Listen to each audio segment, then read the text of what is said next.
Hello, Reading Room. This is Dr. Annette Feravich. I am here on January 27th. Brrr, it's cold out there. It is day 303. Hope you're enjoying the classroom. Hope you're enjoying your day. I know that sounds so inauthentic, but I do. All I'm saying is I hope you're warm and toasty and having a nice day today. And here's a little reading to complete your morning. Representations of Whiteness in Black Imagination, Chapter 11. Although there has never been any official body of Black people in the United States who have gathered as anthropologists and or ethnographers to study whiteness, Black folks have, from slavery on, shared in conversation with one another special knowledge of whiteness gleaned from close scrutiny of white people. Isn't that interesting? Don't you think that's a little interesting that we scrutinize class, and have classes? Is there a university class on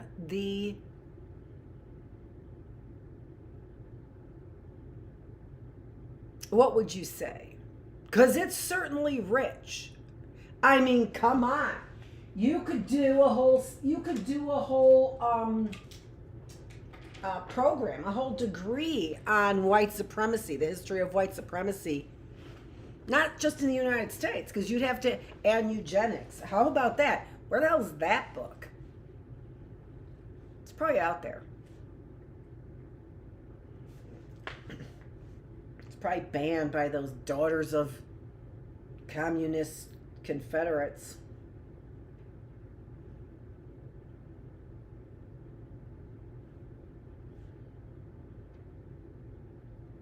There has never been any official body of Black people. Well, okay, do we have to? I don't think there's been any official body to study whiteness and where this is going and the detriment that it is causing the United States of America. Ideas of imperialism. Call it what you want. Delve in. Get rid of it. Come on. Deemed special because it was not a way of knowing that has been recorded fully in written material. Its purpose was to help Black folks cope and survive in white supremacist society. For years, Black domestic servants working in white homes, acting as informants, brought knowledge back to segregated communities. Details, facts, observations, and psychoanalytic readings of the white other. Woo!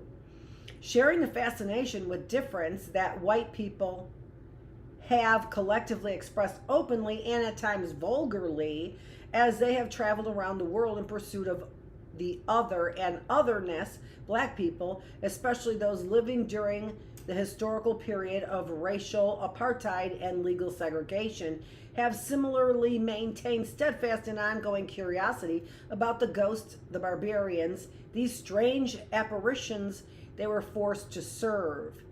In the chapter on wildness in shamanism, colonialism, and the wild man, Michael Tusig urges a stretching of our imagination and understanding of the other to include inscriptions on the edge of official history, naming his critical project, identifying the passion he brings to the quest to know more deeply you who are not ourselves. Tusig explains, quote, I am trying to reproduce a mode of perception, a way of seeing through, a way of talking, figuring the world through dialogue that comes alive with sudden transformative force in the crannies of everyday life's pauses and juxtapositions, as in the kitchen of the Putumayo, or in the streets around the church in the Nina Maria. It is always a way of representing the world in the roundabout speech of the collage of things. It is a mode of perception that catches on the debris of history. End of quote. I too am in search of the debris of history. I am wiping the dust off past conversations to remember some of what was shared in the old days when black folks had little intimate contact with whites, when we were much more open about the way we connected whiteness with the mysterious, the strange, and the terrible. Of course, everything has changed. Now many black people live in the bush of ghosts and do not know themselves separate from whiteness. They do not know this thing we call difference. Systems of domination, imperialism, colonialism, and racism actively coerce black folks to internalize negative perceptions of blackness, to be self-hating. Many of us succumb to this, yet blacks who imitate whites, adopting their values, speech habits, and being, etc., continue to regard whiteness with suspicion, fear, and even hatred. This contradictory longing to possess the reality of the other even though that reality is one that wounds and negates, is expressive of the desire to understand the mystery, to know intimately, though, through imitation, as though such knowing, worn like an amulet, a mask, will ward away the evil, the terror. Searching the critical work of post-colonial critics, I found much writing that bespeaks the continued fascination with the way white minds, particularly the colonial imperialist traveler, perceives blackness, and very little expressed interest in representations of whiteness in the black imagination. Black culture and social critics allude to such representations in their writing, yet only a few have dared to make explicit those perceptions of whiteness that they think will discomfort or antagonize readers. James Baldwin's collection of essays, Notes of a Native Son, explores these issues with the clarity and frankness that is no longer fashionable in a world where evocations of pluralism and diversity act to obscure differences arbitrarily imposed and maintained by white racist domination. Addressing the way in which whiteness exists without knowledge of blackness, even as it collectively asserts control, Baldwin links issues of recognition to the practice of imperialist racial domination. Writing about being the first black person to visit a Swiss village with only white inhabitants in his essay, Stranger in the Village, Baldwin notes his response to the village's yearly ritual of painting individuals black who were then positioned as slaves and bought so that the villagers could celebrate their concern with converting the souls of the natives. Quote, I thought of white men arriving for the first time in an African village, strangers there, as I'm a stranger here, and try to imagine the astounded populace touching their hair and marveling in the color of their skin. But there's a great difference between being the first white man to be seen by Africans and being the first black man to be seen by whites. The white man takes the astonishment as tribute, for he arrives to conquer and to convert the natives, whose inferiority in relation to him is not even to be questioned, whereas I, without a thought of conquest, find myself among a people whose culture controls me, has even in a sense created me, people who have cost me more in anguish and rage than they will ever know, who yet do not know of my existence. The astonishment with which I might have greeted them, should they have stumbled into my African village a few hundred years ago, might have rejoiced their hearts. But the astonishment with which they greet me today can only poison mine. Wow.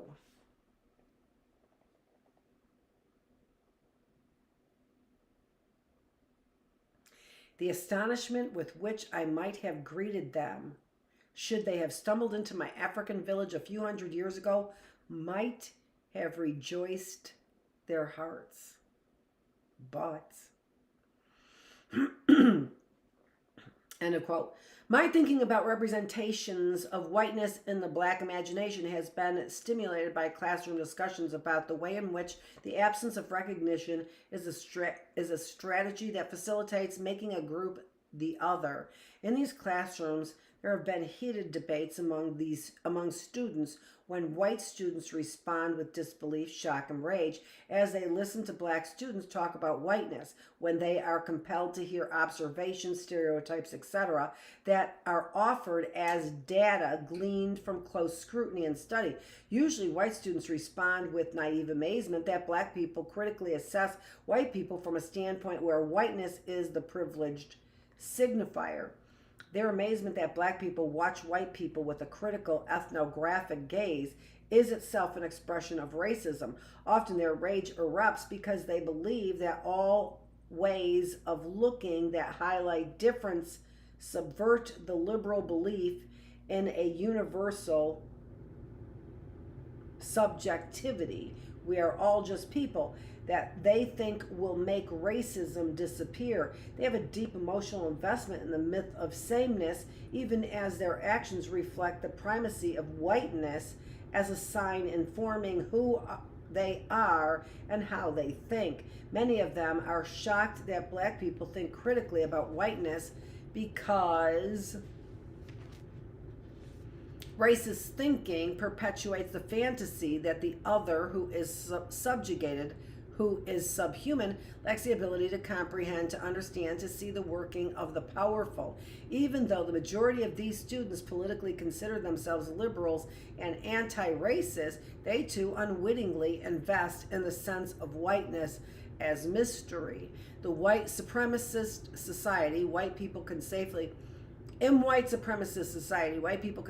imagine that they are invisible to Black people, since the power they have historically asserted, and even now collectively assert over Black people, accorded them the right to control the Black gaze.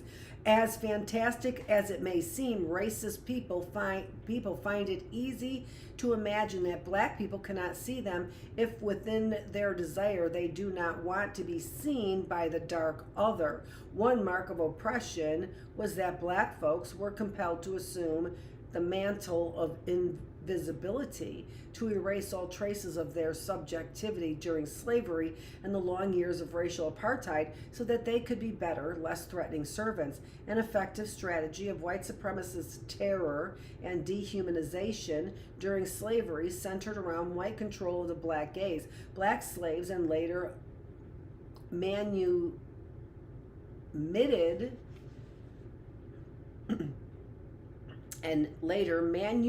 servants could be brutally punished for appearing to observe the whites they are serving as only a subject can observe or see. To be fully an object, then, was to lack the capacity to see or recognize reality.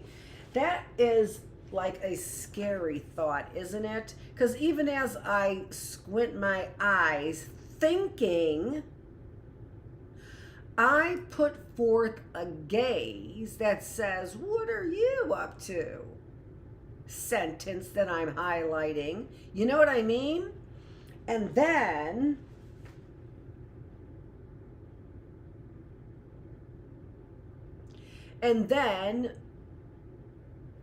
the gaze that had more of something to do with I'm thinking of something still suggests superiority, like you're trying to figure it out, me out. Yeah, I would say owns the gaze. Like you can't look up at me with anything on your mind. So better you not look up at me, because I suggest something's on your mind, right?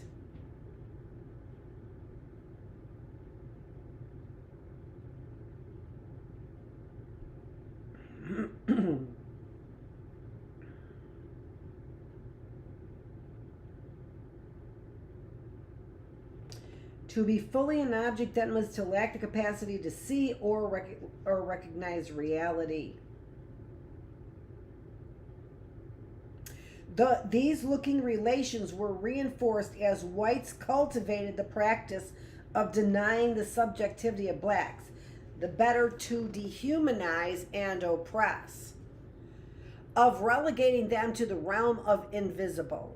Growing up in Kentucky, in a Kentucky household where black servants lived in the same dwelling with the white family who employed them, newspaper heiress Sally Bingham recalls in her autobiography, Passion and Prejudice, blacks, I realized, were simply invisible to most white people, except as a pair of hands offering a drink or on a silver tray. Reduced to the machinery of bodily physical labor, black people learned to appear before whites as though they were zombies, cultivating the habit of casting the gaze downward so as not to appear uppity. To look directly was an assertion of subjectivity, equality. I think. Subjectivity starts with I think. It's not a fact. I think. So that's why they keep using that word subjectivity, right? It's because when you raise your eyes to the level of your master, it's because you want to start a sentence that says, I think. Woo! Good stuff, right? That's the whole idea of this subjectivity.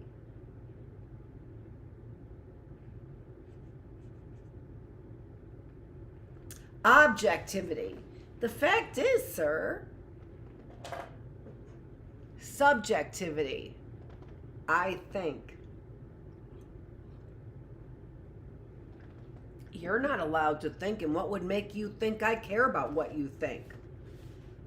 I really do hope that people get the tone of voice and that is universal.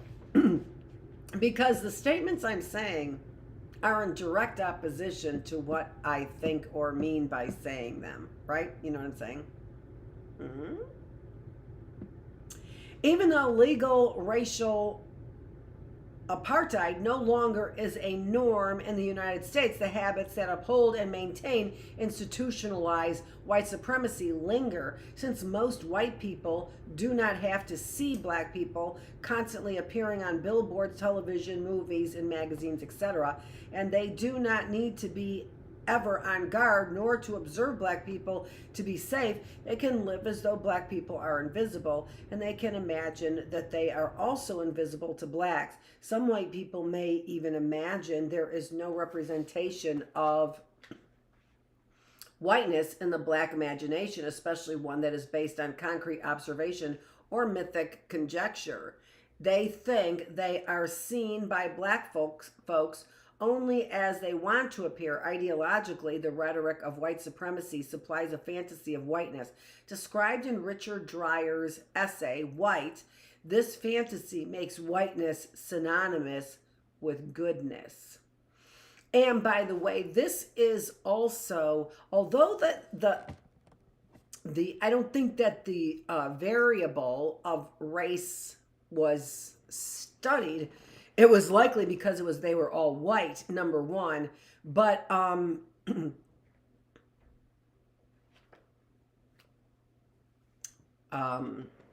what is beautiful is good. That's what it is. What is beautiful is good. That's literally the name of the scientific study that was done in the 1970s.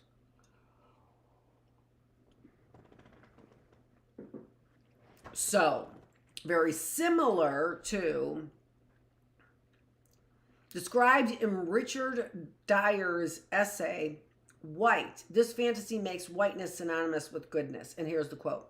Power in contemporary society habitually passes itself off as embodied in the normal, as opposed to the superior. This is common to all forms of power, but it works in a peculiarly seductive way with whiteness because of the way it seems rooted in common sense thought and things other than ethnic difference. Thus, it is said, even in liberal textbooks, that there are inevitable associations of white with light and therefore safety, and black with dark and therefore danger, and that this explains racism, whereas one might well argue about the safety of the cover of darkness and the danger of exposure to the light. Again, and with more justice, people point to the Jewish and Christian use of white and black to symbolize good and evil, as carried still and such expressions as a black mark, white magic, to blacken the character, and so on. Socialized to believe the fantasy that whiteness represents goodness and all that is benign and non-threatening, many white people assume this is the way black people conceptualize whiteness. They do not imagine that the way whiteness makes its presence felt in black life, most often as terrorizing imposition, a power that wounds, hurts, tortures, is a reality that disrupts the fantasy of whiteness as representing goodness. Collectively, black people remain rather silent about representations of whiteness in the black imagination, as in the old days of racial segregation where black folks learned to wear the mask.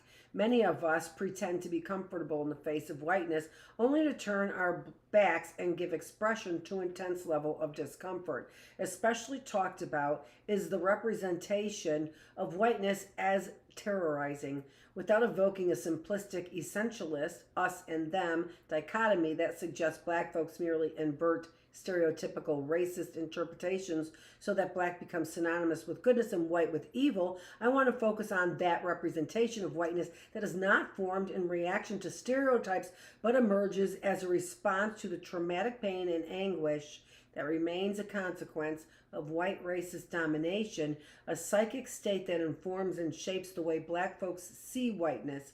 Stereotypes black folks maintain about white folks are not the only representations of whiteness in the black imagination. They emerge primarily as a response to white stereotypes of blackness. Lorraine Hansberry argues that black stereotypes of whites emerge as a trickle-down process of white stereotypes of blackness, where there is the projection onto an other all that we deny about ourselves. In Young, Gifted, and Black, she identifies particular stereotypes about white people that are commonly cited in black communities and urges us not to celebrate this madness in any direction. Here's the quote. It is not known in the ghetto that white people as an entity are dirty, especially white women who never seem to do their own cleaning, inherently cruel. All right. That is in parentheses. Let me clarify. It is not known in the ghetto that white people are start over. It is not known in the ghetto that white people as an entity are dirty. White women who never seem to do their own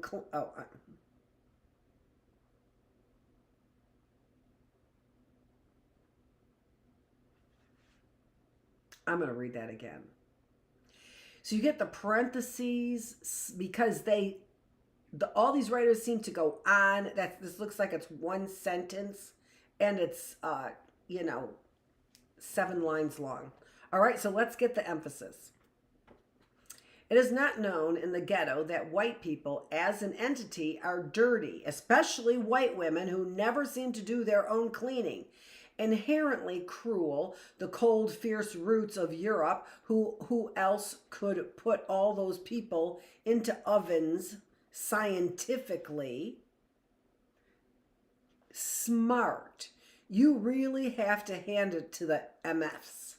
And anything but cold and passionless.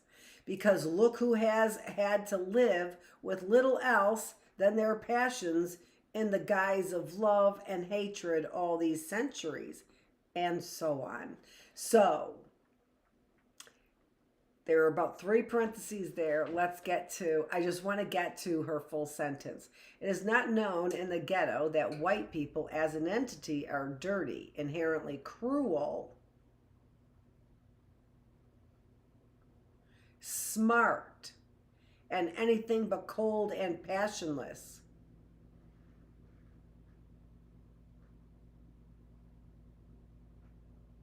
And the known is in quotes. It is not known in the ghetto that white people as an entity are dirty, especially white women who never seem to do their own cleaning, inherently cruel, the cold, fierce roots of Europe. Who else could put all those people into ovens scientifically? Smart. You really have to hand it to those MFers. And anything but cold and passionless, because look who has had to live with little else than their passions in the guise of love and hatred all these centuries, and so on. Stereotypes, however inaccurate, are one form of representation. Like fictions, they are created to serve as substitutions, standing in for what is real. They are there not to tell it like it is, but to invite and encourage pretense. They are a fantasy, a projection onto the other that makes them less threatening. Stereotypes abound when there is distance. They are an invention, a pretense that one knows when the steps they would make real knowing possible cannot be taken or are not allowed. Looking past stereotypes are consider various representations of whiteness in the black imagination. I appeal to memory, to my earliest recollections of ways these issues were raised in black life. Returning to memories of growing up in the social circumstances created by racial apartheid, to all black spaces on the edges of town, I re-inhabit a location where black folks associated whiteness with the terrible, the terrifying, the terrorizing. White people are regarded as terrorists, especially those who dared to enter that segregated space of blackness. As a child, I did not know any white people. They were strangers, rarely seen in our neighborhoods. The official white men who came across the tracks were there to sell products, Bibles, and insurance. They terrorized by economic exploitation. What did I see in the gazes of those white men who crossed our thresholds that made me afraid, that made black children unable to speak? Did they understand at all how strange their whiteness appeared in our living rooms? How threatening? Did they journey across the tracks with the same adventurous spirit that other white men carried to Africa, Asia, to those mysterious places they would one day call the third world? Did they come to our houses to meet the other face to face and enact the colonizer role, dominating us on our own turf? Their presence terrified me. Whatever their mission, they looked too much like the unofficial white men who came to enact rituals of terror and torture. As a child, I did not know how to tell them apart, how to ask the real white people to please stand up. The terror that I felt is one black people have shared. Whites learned about it secondhand, confessing in Soul Sister that she too began to feel this terror after changing her skin to appear black and going to live in the South. Grace Hassel described her altered sense of whiteness. Caught in this climate of hate, I am totally terror-stricken, and I search my mind to know why I am fearful of my own people, yet they no longer see my people, but rather the enemy, arrayed in large numbers against me in some hostile territory. My wild heartbeat is a secondhand kind of terror. I know that I cannot possibly experience what they, the black people, experience.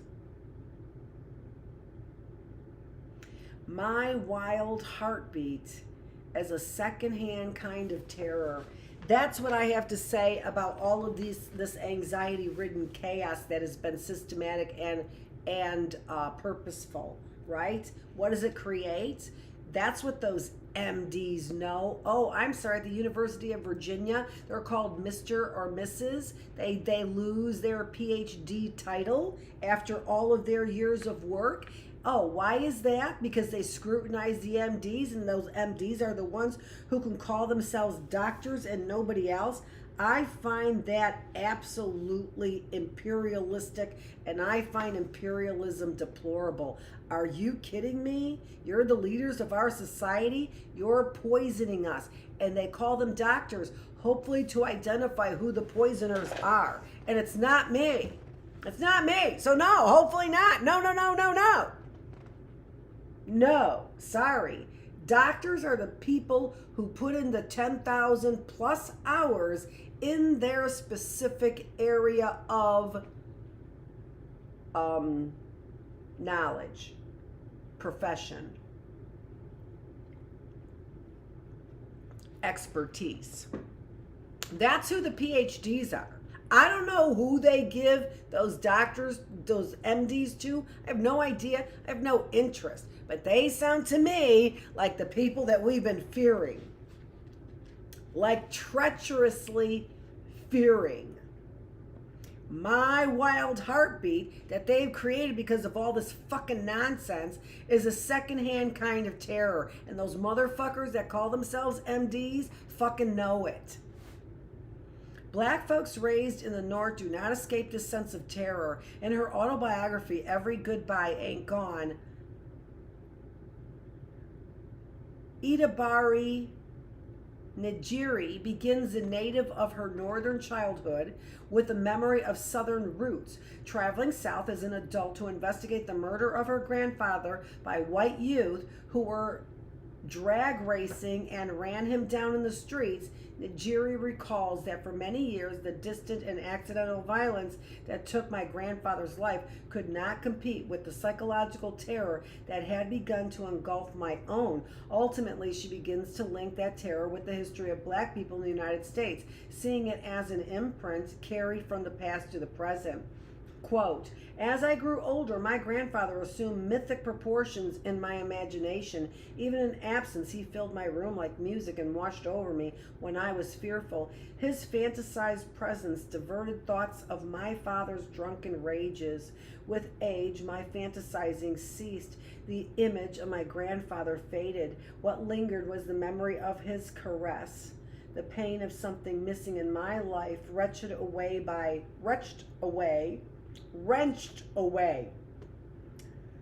reckless white youths.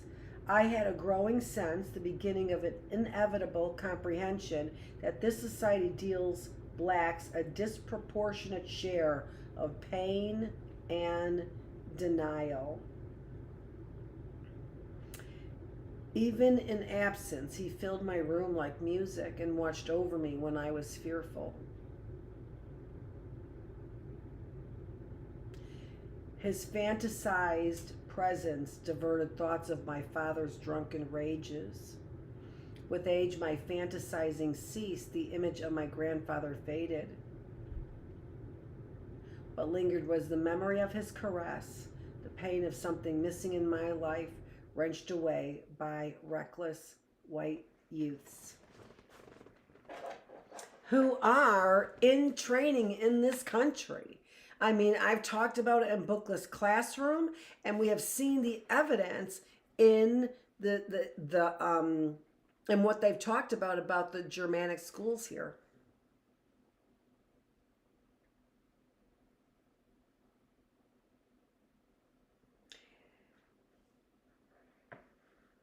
Now, what I wanted to say there also in my mind is this.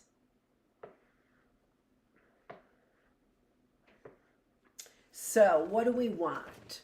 When people are gone, we want them and their spirit of holiness, of goodness, to fill our rooms like music, right? He filled my room like music and watched over me when I was fearful. Why did the image fade? Because that dependency, I think, in my mind, was on a human being and not on God himself. That, and also, I mean, the image of that kind of torture, right? And how long do those images linger psychologically? Njeri's journey takes her through the pain and terror of the past. Only the memories do not fade. They linger, as does the pain and bitterness, against a backdrop of personal loss, against the evidence of history that fills me with the knowledge of the hateful behavior of whites toward blacks. I see the people of Bainbridge, and I cannot trust them. I cannot absolve them. If it is possible to conquer terror through ritual reenactment, that is what Jiri does. She goes back to the scene of the crime, dares to face the enemy in this confrontation that forces the terror of history to loosen. In this confrontation that forces the terror of history to loosen its grip. To name that whiteness in the Black imagination is often a representation of terror. One must face written histories that erase and deny, that reinvent the past to make the present vision of racial harmony and pluralism more plausible. To bear the burden of memory, one must willingly journey to places long uninhabited, searching the debris of history for traces of the unforgettable, all knowledge of which has been suppressed. The jury laments that nobody really knows us. She writes, so institutionalized is the ignorance of our history, our culture, our everyday existence, that often we do not know ourselves. Theorizing Black experience, we see to uncover, restore, as well as to deconstruct, so that new paths, different journeys are possible. Indeed, Edward Said, in Traveling Theories, argues that theory can threaten reification as well as the entire bourgeois system on which reification depends, with destruction. To call to theorize Black experience is constantly challenged and subverted by conservative voices reluctant to move from fixed locations. Said, this is Edward Said. Said reminds us, quote, theory is one as the result of a process that begins when consciousness first experiences its own terrible ossification and the general reification of all things under capitalism. Then when consciousness generalizes or classes itself as something opposed to other objects and feels itself as contradiction to or crisis within objectification, there emerges a consciousness of change in the status quo. Finally moving toward freedom and fulfillment, consciousness looks ahead to complete self-realization, which is, of course, the revolutionary process stretching forward in time, perceivable now only as theory or projection. Traveling, that's the end of the quote. Woo, thank God. Traveling, moving into the past, Najiri pieces together fragments. Who does she see staring into the face of a Southern white man who was said to be the murderer? Does the terror in his face mirror the look of the unsuspecting Black man whose death history does not name or record? Baldwin wrote that, quote, people are trapped in history and history is trapped in them. There is then only the fantasy of escape or the promise that what is lost will be found, rediscovered, and returned. For Black folks, reconstructing an archaeology of memory makes return possible. The journey to a place we can never call home, even as we re-inhabit it to make sense of present locations. Such journeying cannot be fully encompassed by conventional notions of travel. Spinning off from Said's essay, James Clifford, in Notes on Travel and Theory, celebrates the idea of journeying, asserting, quote, the sense of worldly mapped movement is also why it may be worth holding on to the term travel, despite its connotations of middle-class literary or recreational journeying, spatial practices long associated with male experiences and virtues. Travel suggests at least profane activity following public routes and beaten tracks. How do different populations, classes, and genders travel? What kinds of knowledges, stories, and theories do they produce? A crucial research agenda opens up. End of quote. Reading this piece and listening to Clifford talk about theory and travel, I appreciated his efforts to expand the travel theoretical frontier so that it might be more inclusive, even as I consider that to answer the questions he poses is to propose a deconstruction of the conventional sense of travel and put alongside it, or in its place, a theory of the journey that would expose the extent to which holding on to the concept of travel as we know it is also a way to hold on to imperialism.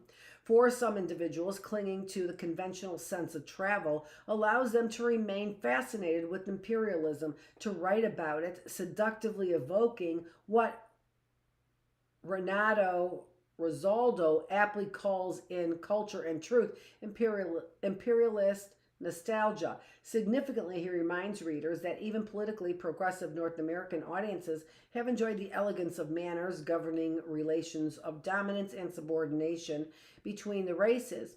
Theories of travel produced outside conventional borders might want the journey to become the rubric within which travel as a starting point for discourse is associated with different headings: rites of passage, immigration, enforced migration, relocation, enslavement, and homelessness. Travel is not a word that can be easily evoked to talk about the Middle Passage, the Trail of Tears, the landing of Chinese immigrants, the forced relocation of Japanese Americans, or the plight of the homeless. Theorizing diverse journeying is crucial to our understanding of any politics of location, as Clifford asserts at the end of his essay. Quote, "Theory is always written from somewhere, and that where is less a place than itineraries, different concrete histories of dwelling, immigration, exile, migration. These include the migration of third world intellectuals into the metropolitan universities to pass through or to remain, changed by their travel, but marked by places of origin, by peculiar allegiances and alienations." Okay. Let's see where we are.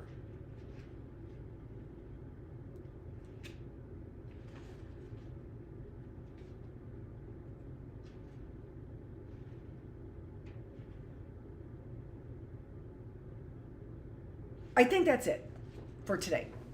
We've been here for over 40 minutes and we've been reading consistently, and I think that sounds good, and commenting consistently. So, a great chapter here on mental representations of white people in black people's minds. I think that is,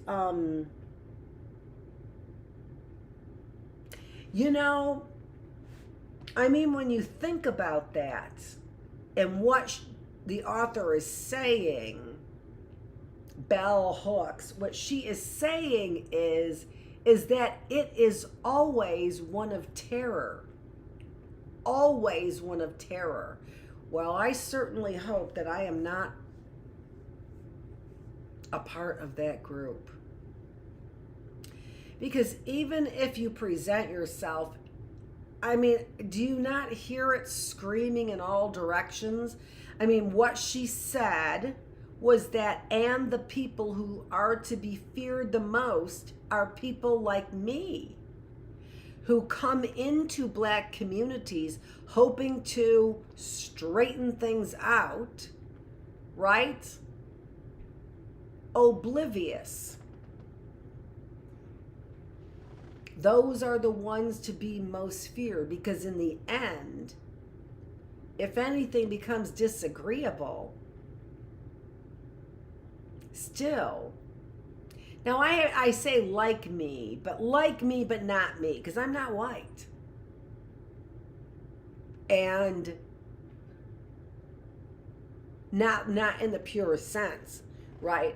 And then to have all those mental representations of having dominance, it is, nearly impossible from my background, right? Which was growing up almost middle class, just about middle class, just about middle class. Just a little lower than that. Yeah. But, so it would be people like me who have the experience, who think that they have the experience. But Fremont, Michigan, are you kidding me? Woo! No experience. And again, here, I said no experience with Jewish people as well.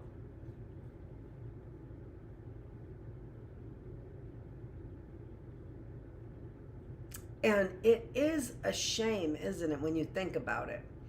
Because it really is the interaction that breeds, you know, depending on the interaction, love or hate. I mean, stronger beliefs and stronger feelings in one direction or another. And it depends on the groups the group, right? Because they become more polarizing as opposed to the individuals. This is Dr. Annette Feravich. We are here on January 27th, and we have just completed day 1 of our 3 days on, but day 303 in reality in the classroom. Thanks so much for joining me. If you want to see a review of where things are, you can it's not really going to be here in this classroom or in the Bookless classroom, but really a review of a lot of things that we're learning. See Early Birds on Thursday, last Thursday, Early Birds, which would have been, January 22nd, it would have been. Something like that. All right. So thanks so much for joining me here in the classroom. This is Dr. Annette Feravich, where we are doing everything, even in our reading to you. We are making your mind, your body, and your spirit healthier. Thanks.